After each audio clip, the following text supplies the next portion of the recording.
Good afternoon, everybody. It's Tuesday, May 26th, and it's a beautiful afternoon here on the southeastern coast of North Carolina, and I want to do a tomato profile on this Oregon Spring tomato.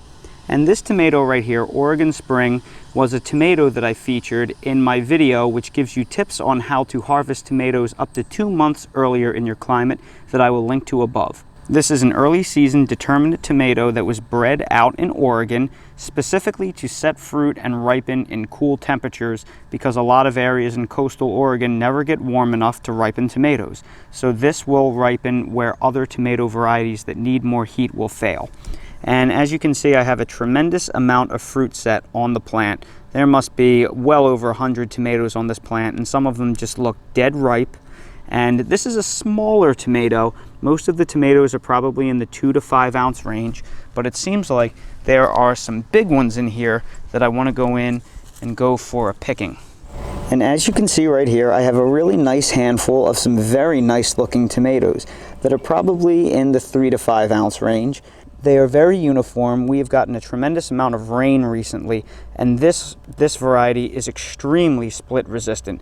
There is no cracking of any kind, despite the fact that we got almost 6 inches of rain last week. So this is one that I'm very interested in trying, because it is very, very good in rainy climates.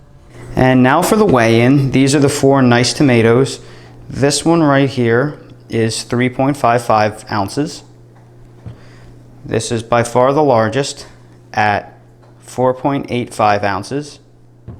And then we have 2 small ones at exactly 2 ounces and 2.35 ounces. So this one right here, which is the largest tomato, feels the ripest, it feels the nicest, and I'm going to officially give this one a taste test.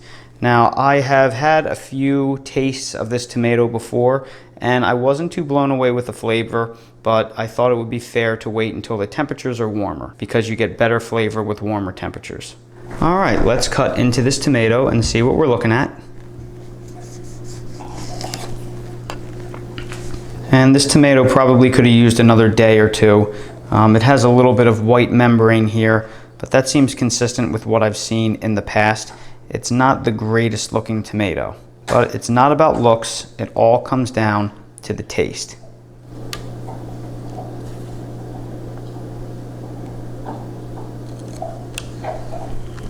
All right, now let's cut into this and see how it tastes.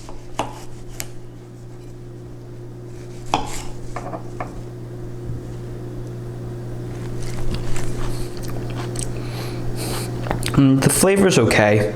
It's very consistent with the other ones that I've eaten earlier in the season, and honestly, this tastes like a really good grocery store tomato. It's kind of crunchy. It has a hard skin. There's not much acid bite. It's not all that sweet, and I know this is a little underripe. At least it appears to be a little underripe, but it's one of those varieties that I don't think ripens very well. It's one of those varieties that I think is really good for storage. It's really good for shipping. It's almost impossible to crack. It's bruise resistant. It's very firm. It's a great storage tomato. It's a great early grocery store tomato. And that's what I think this is really bred for. It's not bred for taste. It's bred for storage. I mean, it's not bad. I'd eat it if it was in front of me. It's better than what you get in grocery stores in the wintertime. But if there's almost any other tomato next to it, I would take that tomato over this tomato. It is just not a good flavor. And in the few times that I've had this tomato so far, it doesn't ever seem to get beyond this stage of ripeness. But that's my opinion. Let's see what the official taste tester thinks. And if there's one thing I know about Dale, he likes everything. So we'll see what he has to say. And he will get to try a nice big slice of tomato. What do you think, buddy?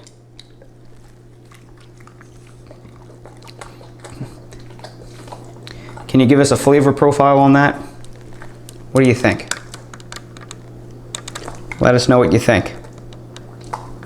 I think he just looks absolutely dapper in his American flag bow tie. And there you have it, everyone. That's my official review of the Oregon Spring tomato. It's not incredibly ripe, but again, in my experience, this is one of those varieties that never gets perfectly ripe. This is a great storage tomato, but it's just lacking in flavor. And despite the fact that it's incredibly resistant to rains and cracking and spoilage, and it keeps for a really long time, and it's very early and prolific, it just doesn't have the flavor that I love. And at the end of the day, that's what I'm really growing tomatoes for, is flavor, not necessarily looks or storage. Everyone, thank you so much for watching today's video. If you found it helpful, please hit that like button, and if you haven't already subscribed to the channel, please subscribe for future updates and more videos like these. If you're curious about anything I use in my garden, everything I use is linked in my Amazon storefront in the video description. Thank you all so much for watching, and I hope to see all of you again on the next video.